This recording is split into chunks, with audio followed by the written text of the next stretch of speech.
Due to the graphic nature of this program, viewer discretion is advised. It's every police officer's worst nightmare. A moment he hopes will never come. A moment that could mean the difference between life and death. Tonight, on the world's scariest police shootouts. Shots fired. Shots are being fired from AK-47. There is an officer down. With more and more criminals armed with guns and willing to use them, being a cop has become an extremely dangerous job. To wear a badge these days takes more than a desire to protect and serve. You've got to have courage. Enough courage to stare down the barrel of a loaded gun. Suspect vehicle is moving.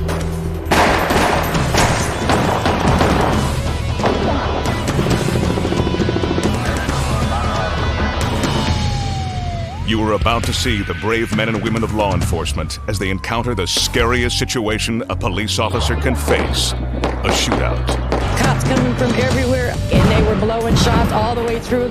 You will witness the most dramatic gun battles ever caught on tape, during bank robberies, hostage situations, even in a high-speed chase. Firing. This is not a movie.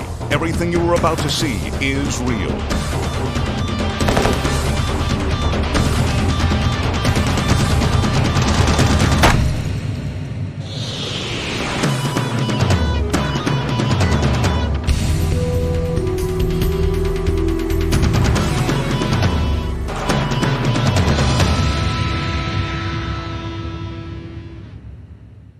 Good evening. I'm Sheriff John Bunnell.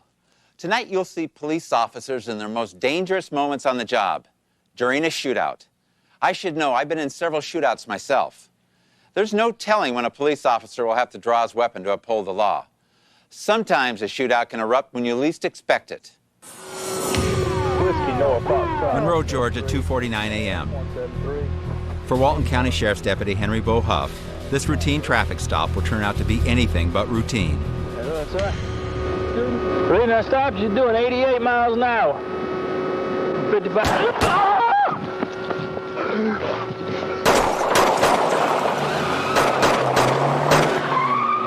Radio, just be shot! Deputy Huff is saved by his bulletproof vest, but the gunman gets away. Hours later, he is apprehended by police.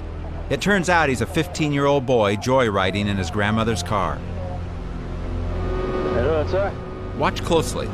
Deputy Huff takes the full force of a .38 caliber bullet right in the chest. 55. Took about 3 seconds to be over with, and I never knew what happened. If it hadn't been for the vest, I'd just be laying out on the road. Deputy Huff is only slightly injured. Since joining the Sheriff's Department, Huff has never gone out on patrol without wearing his vest. The reason I stopped, you're doing 88 miles an hour. 55. On this night, the vest saved his life. I'm feeling very lucky.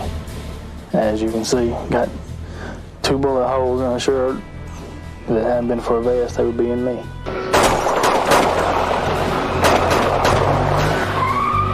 Radio, just be shot! Pomona, California. What you're about to see is a deadly combination. A shootout during a high-speed chase. The action is captured from above by helicopter pilot Bob Turr. Driver is now driving at 65 miles an hour. Very dangerous situation. A gunman has carjacked a truck and ordered its driver to speed through traffic. The suspect is one of 4 men who just committed a home invasion robbery. In this situation, it was a hostage type thing. He had a suspect and he was armed and dangerous. He'd already shot a police officer in Pomona, and now he had a hostage in the vehicle. He pointed the gun at me, and I said, you know, I don't want to die, I'll do what you want. With a gun to his head, the driver is forced to elude the police. The chase reaches speeds in excess of 80 miles an hour. Sirens are going, we're driving fast, we're going through stop signs, we're going through red lights. It's very dangerous pursuit at this point. We see the driver drive up over the sidewalk, through barriers, and cutting narrowly, missing other vehicles. Okay, the suspect's now firing at the helicopter. Just reached his arm out the window and fired off 2 or 3 rounds, sat back in his seat, rolled up the window like it was, you know, nothing. Suspect seems to be out of control, leaning out of the window, firing, or appear to be firing into some of the residents. Now he's firing at officer. Suspect is firing at officer. He would shoot out the window, and I would see the police cars swerving from side to side. I would see them ducking down in their seats, and I also started to see people coming out, and there's bullets flying, and it got even more scary. I not only feared for myself, but for these families and the kids that were on the sides of the streets. This guy is out of control. I think that's a fair statement. An hour into the chase, the gunman orders his hostage to make an ill-advised turn. Right turn, right turn, right turn. What's happening here? Cul-de-sac? Cul-de-sac, cul-de-sac. This is going to terminate right now. Dead-end street, and I'm thinking, oh boy, you know, this is it. We're going to get down there, there's going to be a shootout, I'm going to be in the middle of this stuff, and who knows what can happen. The gunman jumps out of the truck and begins to flee on foot. Foot pursuit, foot pursuit. Suspect is running. Still carrying a loaded pistol, he opens fire at police. He points the gun at me, and he fires 2 rounds. The first round goes between me and the car door. The second round goes over my head, towards my back. Yeah, he was definitely shooting to kill me. Police return fire as the suspect heads deeper into the residential neighborhood. Watch closely as the officer's bullets narrowly miss the suspect. As I fired my first 2 rounds, I hit the rear end of the ground by his feet, and I could see the ground being choked up. He then disappeared behind a wall and a fence. Suspect is still running, evading police officers. The gunman finally realizes he can't escape. He's got his hands raised. Suspect is giving himself up at this point. Suspect did drop. Police move in and apprehend the suspect. When he raised the gun to fire, yeah, he was definitely shooting to kill me. There was no question in my mind. Wilmington, Ohio, an ordinary traffic stop for 2 state troopers, quickly becomes one of the most explosive gun battles ever caught on tape. Back here, boy. Back here, boy. Hang up. I don't want no shoes. I don't want no shoes.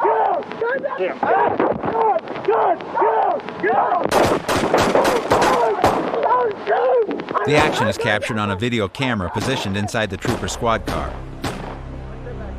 It begins simply enough with the troopers pulling over a Suburban for driving with expired tags. Say you borrowed the vehicle?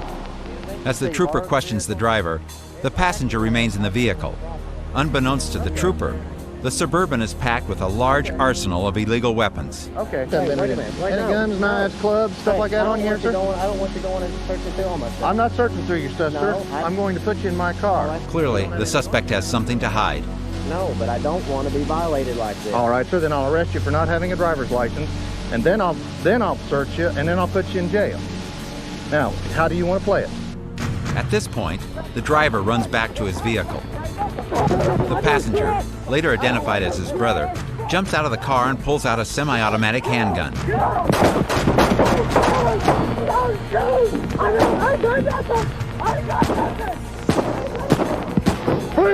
Fortunately, neither trooper is injured, but both suspects manage to make their getaway. The suspects are later identified as Chevy and Shane Kehoe, suspected members of a white supremacist group. It was Shane Kehoe who fired his handgun at the troopers. Although the trooper gets off several shots at close range, it seems impossible that Shane Kehoe isn't hit. The video tells the real story. Say you borrowed the vehicle? When Chevy Kehoe walks back to the squad car, he is simply trying to divert the troopers' attention. Going to see if you have any. Watch as Shane Kehoe puts on what officers believe to be a bulletproof vest. Now look at the gunfight again. It is thought that Shane Kehoe was actually shot 3 times, but his vest stops the troopers' bullets. Later in the day, another trooper spots Chevy Kehoe. Kehoe jumps out of his car and fires 26 rounds at the squad car before fleeing again. A search of the Suburban reveals enough weapons and ammunition to equip a small army. Considered armed and very dangerous, Chevy and Shane Kehoe are still on the run. Coming up next, police move in as a deranged gunman threatens to kill a terrified hostage, his wife. He was using deadly force against her, and we needed to stop that action. A Texas trooper fights for his life in a highway shootout. Gunfire erupts when police raid the home of a suspected drug dealer.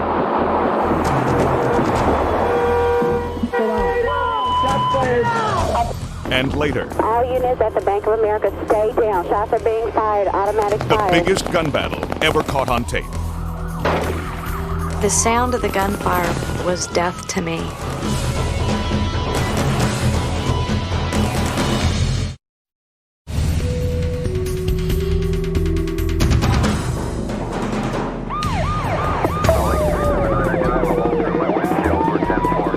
Salt Lake City. A high-speed chase involving vehicle-to-vehicle gunfire comes to an end when the armed suspect flips his car. Police move in, but the gunman has a hostage, his wife. I see the two people get out of the car. I'm saying to myself, this is interesting. Nobody appears to be hurt. Then I see the man with the gun holding the woman. Now everybody is really dialed in. I'm taking cover behind my car. The man's obviously armed. The terrifying ordeal began 48 hours earlier when the suspect shot his wife's friend, Lucy Valdez, after a heated argument. He was mad because she left him, and he had been begging her to go back home. He wanted to kill the baby, kill Gloria, himself, and probably all of us in here. 2 days after Lucy was shot, the suspect is spotted by the Utah Highway Patrol. A high-speed chase ensues. We picked up some radio traffic of a pursuit coming southbound out of Davis County. The radio traffic said that it may be a hostage-type situation. He made a maneuver which caused him to lose control of his vehicle, and he rolled it. As we were pulling up to that area, all we could see was a cloud of dust. Car's rolled over. You might want to roll medical this way. He's yelling at us quite a bit. He's kind of taken cover for himself with her by his side between the upside-down car and our position. The suspect appears agitated and begins to point his weapon in the direction of the officers. I don't know what his thought process was, but I know at a certain point he decided this is where it's going to end. The subject has his back towards that frontage road, and he will shoot. Then, without warning, the suspect turns the gun on his wife. And everybody is holding their breath going, I didn't see this, but I just saw this. He continues to shoot at his wife. The police are forced to take action. He was using deadly force against her, and we needed to stop that action.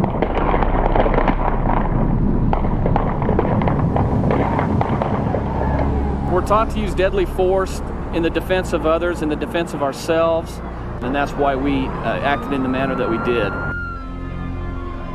The suspect later dies of his wounds. His wife is airlifted to a local hospital. Miraculously, she survives. Minneapolis, Minnesota. As police converge on the home of a suspected drug dealer, one of the officers captures the action on his personal camcorder. A canister of tear gas is fired into the house. As officers break down the door, the gunman opens fire.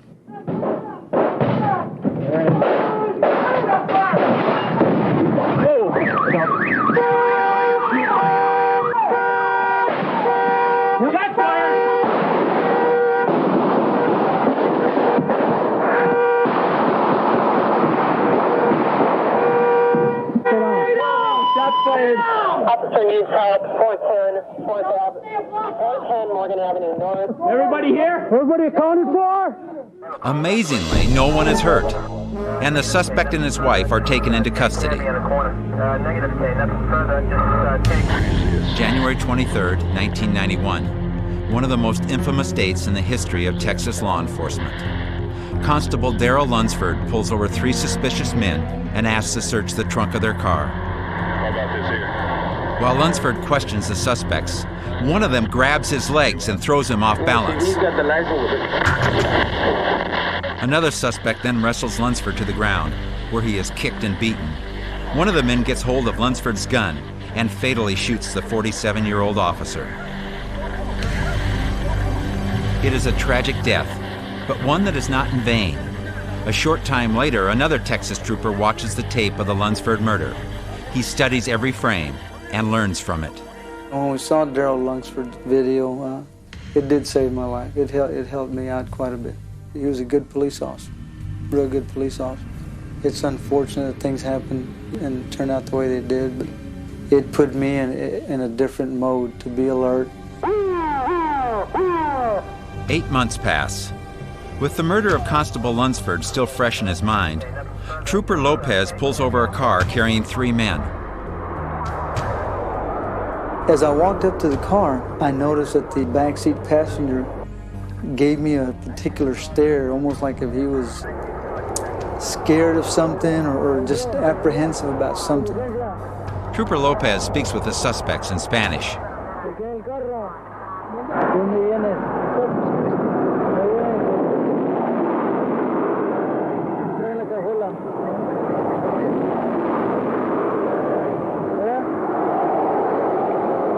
And I asked what they had in the trunk. I said, well, y'all mind if I look in the trunk? And they said, no, go ahead.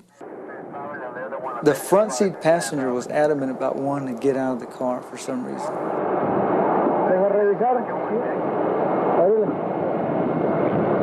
I think they realized, well, he's going to find out what they're trying to conceal. I got a strong odor of a detection of marijuana, which was emitting from inside the trunk area.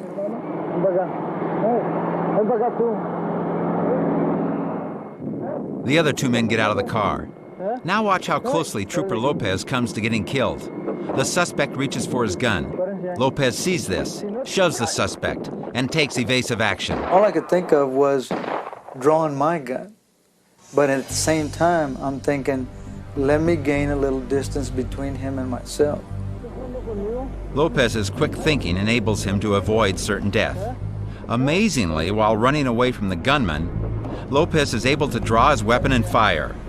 His first shot finds its target.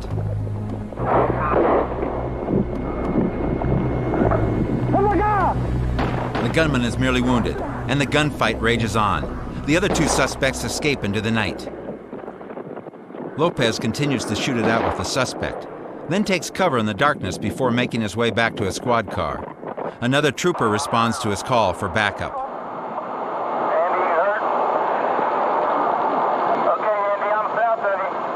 Suddenly, Lopez spots the gunman in his rearview mirror. I see him behind my patrol car. So I threw the microphone down and went after him again. Listen as another gun battle erupts. Miraculously, Trooper Lopez isn't seriously injured in the shootout. Despite the number of shots fired, he is grazed only once. The suspect isn't as lucky. A manhunt ensues, through the night and into the next day.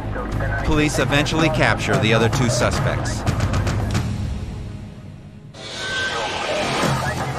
When we return, a suspected car thief makes the mistake of shooting it out with the cops. He left us no choice. A robbery is foiled by SWAT firepower. It was like hell. A shootout erupts in a neighborhood grocery store. And a tense standoff in the police department's very own parking lot. To have a man show up with 2 guns, cowboy style, in your parking lot is just not something we train for.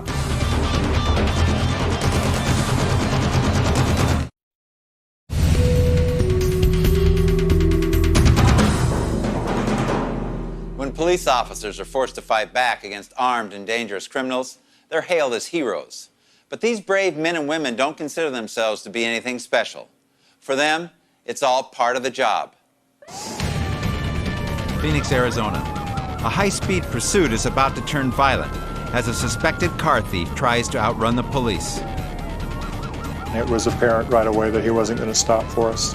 He was swerving in and out of traffic. We tried a couple of times with officers to get around him, and he would swerve towards their cars.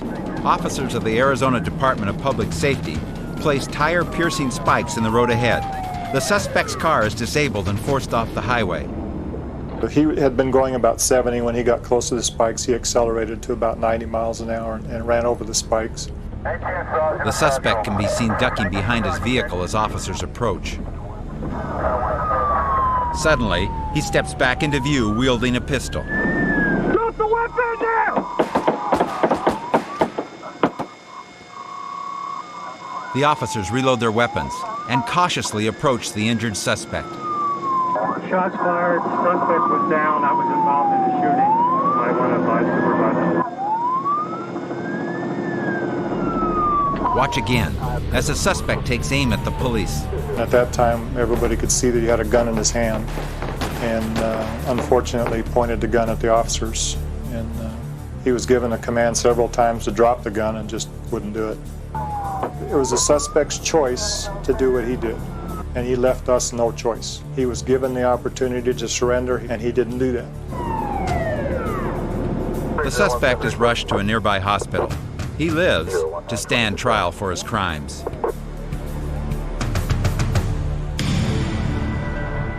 Thornwood, New York. Just before closing, 3 armed gunmen enter a neighborhood supermarket. An alert security guard monitoring the store's surveillance cameras calls 911. Opposing Police Sergeant Finelli. Yes, this is a robbery in progress right now in ShopRite. They're armed. What are they armed with? One has a shotgun, 2 of them with handguns. One of the suspects terrorizes store employees in the cashier's office. Telling the manager to open the safe. They're attempting to force the manager to open the safe at this time. Another suspect raids a cash drawer, while a third stands watch at the front door. Be advised, the suspect at the door is armed with a shotgun. Minutes after the frantic call from the security guard, the police arrive. I think he's seen you. I think he's seen the cops. Oh, they're panicking. One is in the back of the store. The suspects attempt to escape. The last one drags a bag of money behind him. Police officer Glenn Carlson is first on the scene and fires 2 rounds at the fleeing robbers. Oh, man. Yeah, were there any shots fired in there? Yes, an officer shot fired. As I entered past the checkout line, one of the suspects spun on me, pointed the handgun at me. I fired 2 shots, at that point missing the suspect. Sergeant Carlson chases the robbers to the back of the store. And as I went out that rear door, they fired upon me. I hesitated for a moment. I returned fire. One of the suspects remains hidden in the supermarket. He is spotted by a store employee. Yeah, we have that suspect in custody. His 2 accomplices are caught outside. Oh, man, what a night, man. None of the customers or employees are seriously injured, and all 3 suspects are soon behind bars. We have to understand that, these things can happen. They do happen, and when they do, we have to do our job. Tampa, Florida. A local television station receives an anonymous tip that a bank robbery is about to take place. The station's weather camera catches all the action. It was apparent they were going to do a bank robbery, and our SWAT team confronted them. There was a shootout. We had 4 to 5 officers that fired shots. Unaware that the SWAT team has been trailing them for weeks, the bank robbers pull up. But police have already locked the doors and blocked their escape route. A gun battle ensues.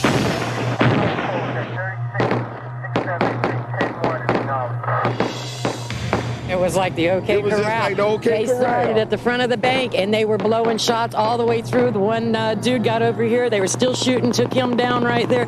Cops coming from everywhere. I've never seen anything like that. That's my first time ever seeing it. I'm still shaking from it. They was pursuing them all across over there. They was down. I thought I seen them shooting over there. It was like hell. Police try to disorient the robbers with concussion grenades.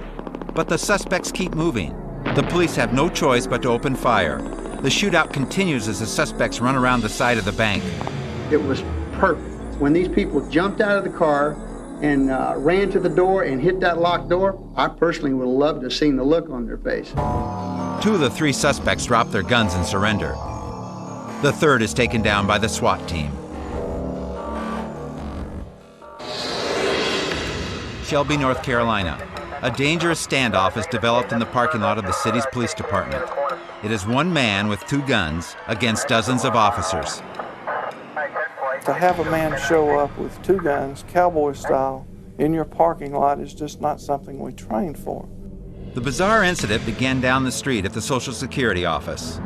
There, the suspect held up an armed guard at gunpoint and stole his revolver. Shelby Police Captain Shell Byers is one of the first to be confronted by the suspect. Had a .38 in his left hand, had a .357 in his right hand, and he pointed the .38 directly at me, and at that time I thought he was going to kill me. Moments later, the man is surrounded. Realizing that he is outgunned, he simply kneels on the asphalt, waving his 2 pistols in the air. Police negotiators try their best to talk the man into dropping his weapons. Although we were attempting, there was very little dialogue between the suspect and the police. The standoff has now lasted for 39 minutes, and the police have made no progress with the gunman. Then suddenly, the suspect discharges his weapon. The police return fire.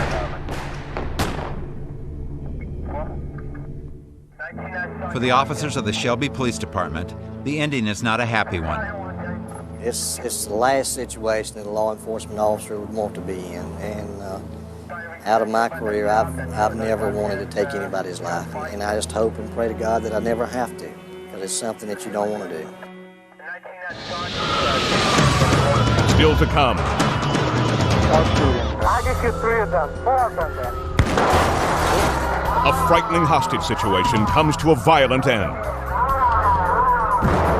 And then...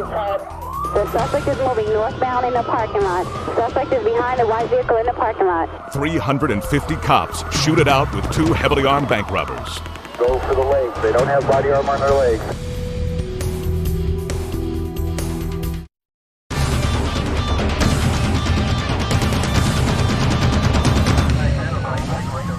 Sacramento, California. Police are called when shots are fired inside a busy electronics store. 4 gang members are holding 41 frightened hostages at gunpoint, many of them children. This situation would soon turn into one of the most terrifying gun battles in the city's history. Inside, the heavily armed gunmen are demanding $4 million and safe transportation to their home country of Thailand. They also want bulletproof vests. A police sergeant strips down to his underwear to prove he's not armed and hands over his vest. A hostage retrieves the vest. Moments later, she and her 2 children are released. Later, another woman and her children are allowed to leave. Night falls, and the terrorists warn that they will begin shooting hostages if their demands are not met. Mostly the threats were just to kill us, actually. And initially they were very reasonable. But about 6 o'clock, as deadline after deadline passed, they got, the tension rose, and they got more and more panicked. The standoff has now lasted for more than 6 hours, and the gunmen are losing their patience. The hostages are tied and positioned to serve as human shields. Don't shoot anybody. I just shoot 3 of them, 4 of them, Danny. I told you. Shoot them on the leg right now, and then I'll ask you again. You say no, I kill them. I told you that as soon as they are coming outside, I will give you Okay, the I'll vest. shoot them right now. You please. No, why do that? Okay then. Just let them go, and the vest is coming. I just broke his leg right there. One lucky hostage is allowed to leave. Yeah. And tell him to go right now. He's leaving right now. Turn to the left. He's leaving right now. Okay. Okay, so... Another hostage volunteers to be shot in the leg in exchange for his freedom. In return, he must restate the terrorist ultimatum to the police and the media. Meet our demands, or the hostages will die. How do you do? Hello? Hello? Okay, what happened? You shot him in the leg. Who did? One of the gunmen. Okay. Can you tell me which one, or would you rather not? Number 2. Number 2. Mm-hmm. That's the guy that is always angry. Yes. Nearly 8 hours into the siege, negotiators agree to give the gunman another flak jacket. No, I'm the boss. When I say send him out, you send him out. A female hostage is tethered with electrical cord and sent outside to retrieve the vest. The SWAT team knows that the gunmen are just minutes away from executing the hostages. A police sniper fires, but misses the hooded gunman. A flash grenade explodes and a hostage escapes.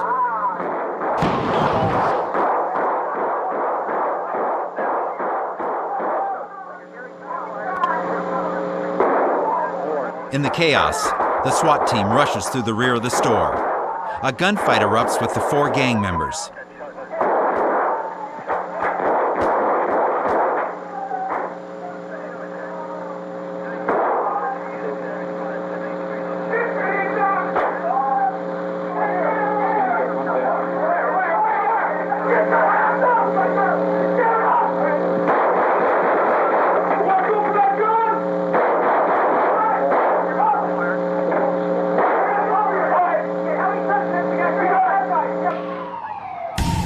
hours after it began, the crisis is finally over.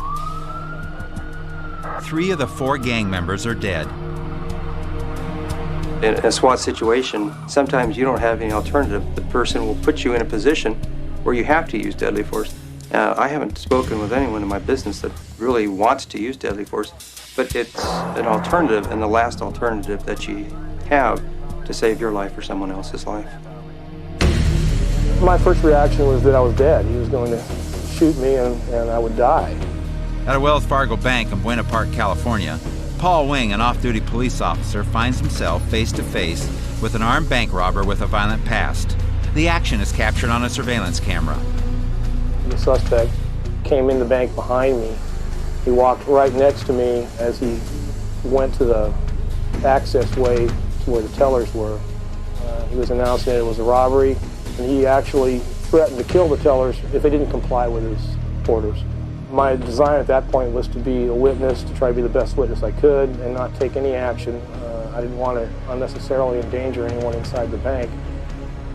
He lowered his gun down the line of tellers, and I suspected he was going to shoot the teller. And at that point, I didn't feel I had any other options but to draw and fire. Officer Wing's first bullet strikes the gunman in the chest, but does not stop him.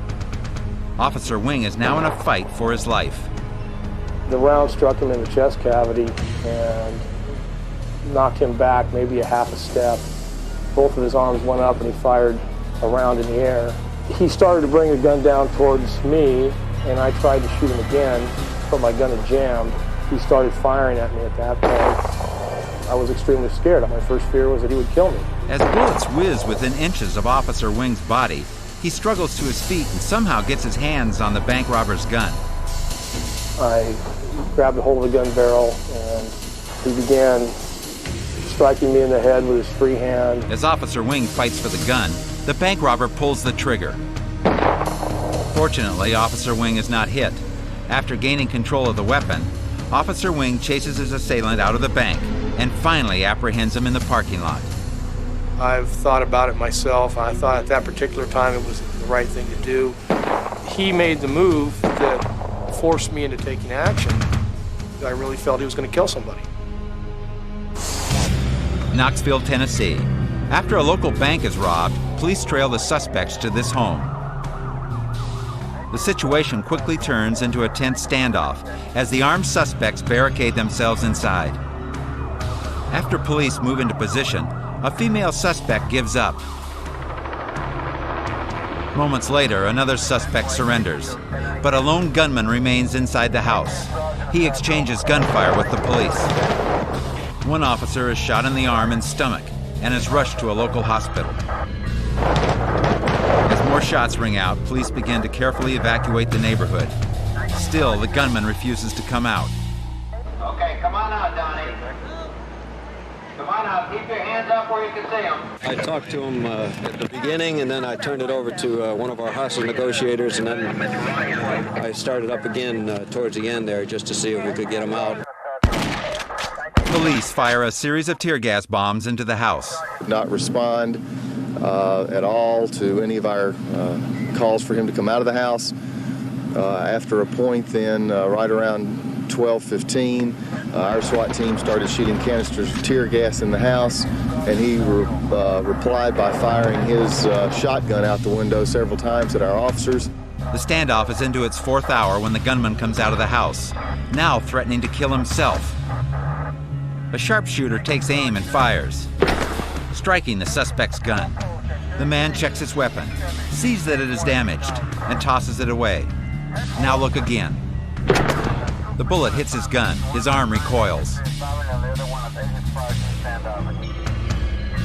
He inspects his weapon, then wisely surrenders. You train and you train for days like this, and although you never really expect them to happen, sometimes they do, and fortunately, the things that we've been taught to do, we did today. Up next. He left us no other recourse but to stop his actions. Police open fire when a gunman tries to carjack a vehicle.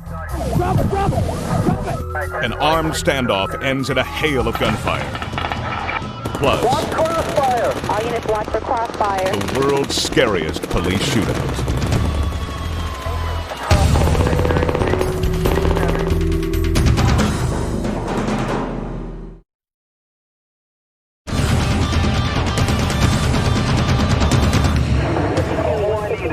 To back me up, I'll stop this guy before he calls us 1050. Turn around, go in the people. Newcastle, Indiana.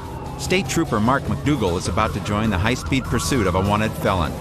We're gonna execute a stop before he kills someone out here. The driver has just robbed a bank of more than $5,000. He is armed and dangerous. Reference the subject in the blue Ford Mustang, the robbery at Citizens Bank. He is now eastbound. Subject's refusing to stop at this time. Passing lane have 4 units now. Just ahead, deputies have set up a barricade. The suspect soon finds his escape route blocked. As vehicles stack up, the suspect veers to the right and jumps out of his getaway car. Then he points a .45 caliber handgun at the nearest motorist. Police open fire.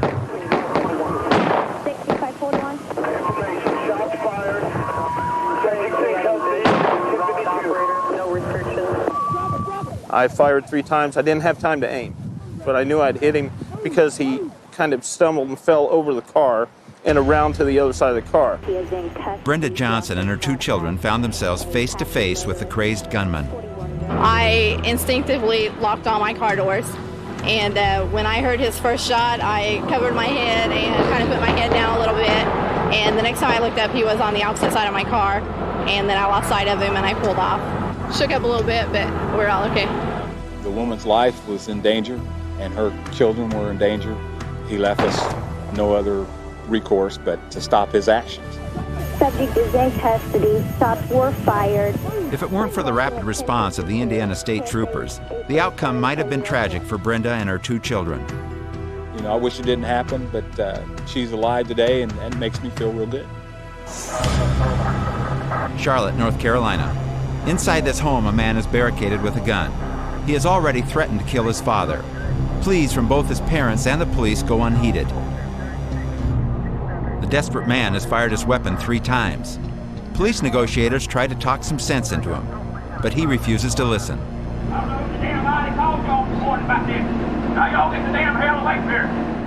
After more than 4 hours, the negotiators are finally able to coax the man out on his porch, but he still won't lay down his gun. Everybody away from here. Did you talk? Tommy, you want to talk? The police restate their position. Drop the weapon before someone gets hurt. No, I'm not going this time. The gunman doesn't realize that a SWAT team is just a few feet away, positioned around the corner of the house. Still pointing his gun, the man walks towards the officers. When he sees them, he raises his weapon to fire.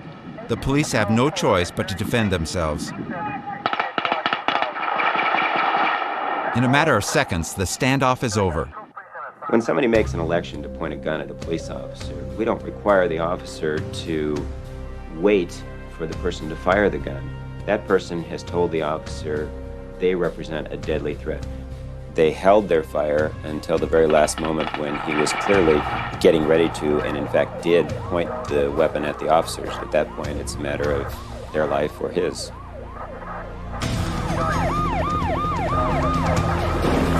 All units at the Bank of America, stay down. Shots are being fired, automatic fire. Shots are being fired from AK-47. There is an officer down. February 28, 1997, North Hollywood, California. Scene of the largest gunfight ever caught on tape. 1,100 rounds of armored-piercing bullets are fired. 9 officers are shot. 7 civilians are injured. I did not think that I was going to get out of there alive. But thanks to the bravery of countless Southern California police officers, no one is killed, except the 2 bank robbers. After locking more than 30 hostages in the bank's vault, the 2 gunmen try to make their getaway.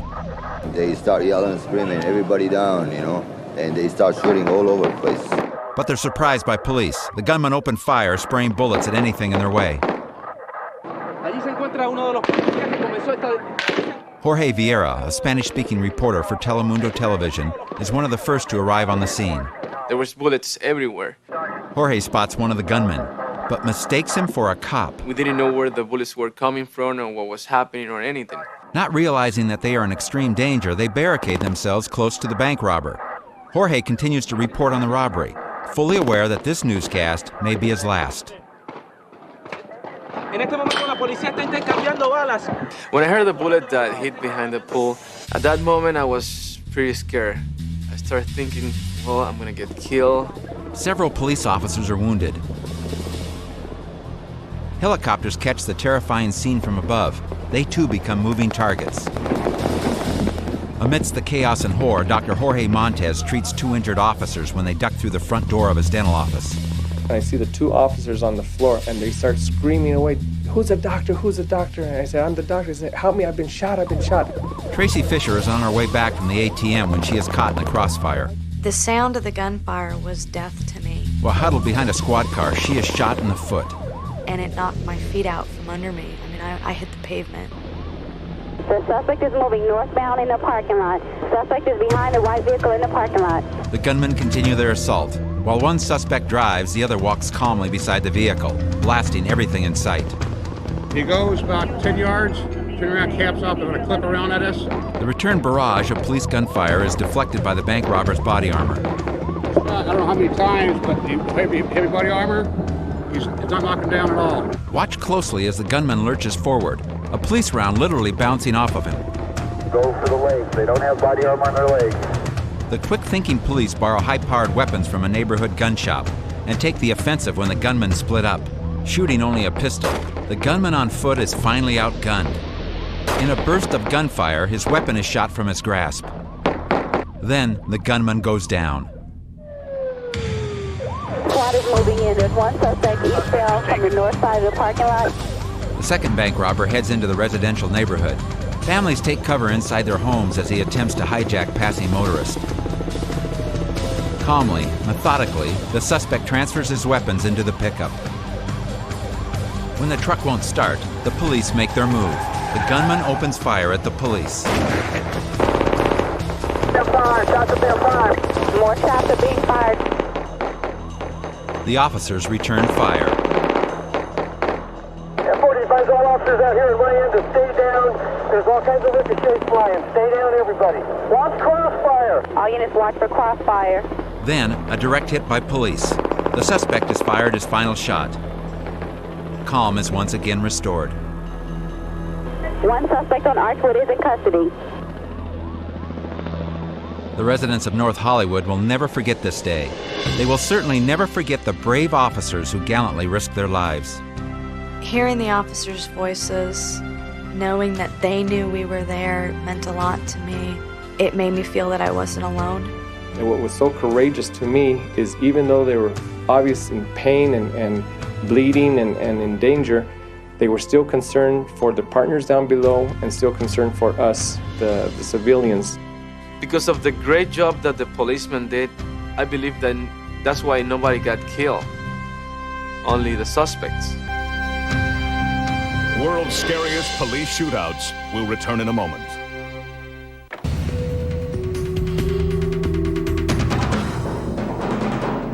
Fortunately, most police officers will never have to risk their lives in a shootout. But if an armed suspect chooses to brandish a deadly weapon, we must be willing to use whatever means are necessary to protect innocent lives.